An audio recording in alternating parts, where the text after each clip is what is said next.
नमस्ते मैत्रिणींनो, ज्योत्स्ना रेसिपीमध्ये आपले खूप खूप मनापासून स्वागत आहे।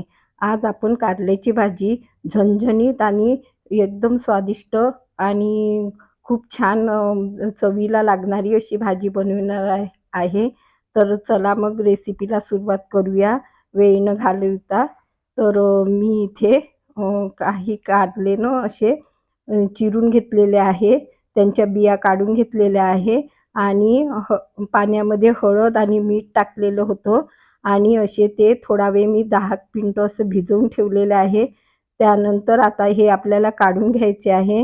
मी बिया काढून घेतलेल्या होत्या आणि या पद्धतीने पाण्यातून काढून घ्यायचं। तसेही हे मोठे कारले होते, तर हे जास्त असे कडू राहत नाही आणि आपण हळदीच्या पाण्यात टाकल्यामुळे तर अजिबातच जास्त काहीच कडू वाटत नाही ही भाजी। तर आता आपण वाटण तयार करून घेऊया। तर मी इथे मिक्सरचं भांडं घेतलेलं आहे, खोबरे घेतलेलं आहे, लसूण आणि 10-12 मिरच्या, कोथिंबीर आणि आलं घेतलेलं आहे। आता हे आपण मिक्सरच्या भांड्यामध्ये टाकून छान असं खरबुडीत वाटून घ्यायचं आहे ओबडधोबड। ह्या मी काड्या घेतलेल्या आहे कोथिंबीरीच्या आणि मिरच्या घेतलेल्या आहे 10-12। थोडं मी तिखट वापरणार नाही आहे। आता याचं असं कट करून घ्यायचं, म्हणजे कसं मिक्सरमध्ये लवकर हे वाटल्या जातं। मोठ्या असल्या तर वाटल्या जात नाही व्यवस्थित पटकन। तर हे लगेचच वाटण तयार झालेलं आहे। बघा या पद्धतीने मी तयार करून घेतलेलं आहे। अशा पद्धतीने आपण वाटण तयार करून भाजी इतकी छान की भरले कारले सुद्धा या समोर फिके लागतात, इतकी छान बनते। मी कढईतनं थोडं जास्तच तेल टाकलेलं आहे, थोडं 2 चमचे। आणि आता आपल्याला ह्या कारल्याच्या फोडीनं छान अशा तळून घ्यायच्या आहे, व्यवस्थित छान परतून परतून अशा नाही का। तळल्यानंतर ही भाजी तर इतकी छान बनते, स्वादिष्ट आणि झटपट तयार होते। टिफिनला वगैरे आपण देऊ शकतो। मुलं पण खातात आवडीने, कारण की हे अजिबातच कडू झालेली नव्हती आणि कडू राहतही नाही। हे मोठे कारले जास्त कडूच नसते असं। बघा मी या पद्धतीने छान असे पलटवून 5 मिनिटापर्यंत छान तळून घेतलेले आहे। आता हे आपण प्लेटमध्ये छान काढून घेऊया, व्यवस्थित काढून घ्यायचे।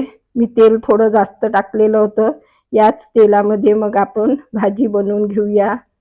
या पद्धतीने तळून घ्यायचे, खूपच छान भाजी तयार होते आणि बनवायलाही अगदी सोपी। मी पूर्ण कारले आता ते फोडी काढून घेतलेले आहे। त्याच कढईमध्ये मी 1 चम्मच जिरे टाकलेला आहे। जिरे छान तडतडू द्यायचं, कढई गरमच होती त्यामुळे लगेचच छान जिरे तडतडले। आता मी थोडे मोठे कांदे होते, 2 कांदे मी छान चिरून घेतलेले आहे आणि पाण्यातून धुवून घेतलेले आहे। आता हे छान कांदे आपल्याला परतवून घ्यायचे व्यवस्थित। कांदे थोडे जास्त असले की नाही ती ही भाजी अजून छान लागते खायला। तर मी आता हे शिजवून घेतलेले आहे। बघा या पद्धतीने शिजवून घ्यायचे। त्यानंतर आपल्याला जे वाटण आपण तयार केलेलं आहे ते टाकून घ्यायचं आणि लक्षात ठेवायचं हे वाटण आणि हे कांदे वगैरे छान परतले की नाही तर भाजी स्वादिष्ट तयार होते। कधी पण कोणत्याही भाजीचा मसालाच हा त्या भाजीची चव वाढवत असते। मसालाच व्यवस्थित बनला पाहिजे आपला आणि शिजला पाहिजे व्यवस्थित, त्यानेच आपल्या भाजीची चवी वाढत असते। बघा मी छान असं परतवून घेतलेलं आहे या पद्धतीने आणि छान शिजवून घ्यायचं व्यवस्थित। त्यानंतर आता आपल्याला यातनं मसाले टाकायचे आहे। मी अर्धा चम्मच हळद टाकलेली आहे, अर्धा चम्मच जिरे पावडर आणि अर्धा चम्मच धने पावडर टाकलेला आहे, अर्धा चम्मच मी गरम मसाला आणि आमचूर पावडर टाकलेला आहे। यावेळेला तुम्ही गुळाचा खडा पण टाकू शकता, परंतु मला ही अशीच चांगली वाटते म्हणून मी टाकलेलं नाही आहे। आता चवीपुरतं मीठ घालून घ्यायचं आणि सुरुवातीला हे आपले मसाले यामध्ये छान व्यवस्थित भाजून घ्यायचे। या पद्धतीने भाजी बनवाल ना खूपच छान भाजी तयार होते.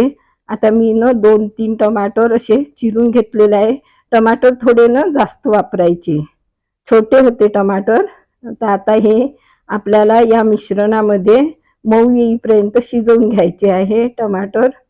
बघा मी छान असं परतवून घेते आणि व्यवस्थित याला मीडियम हीटवर शिजवून घेत आहे.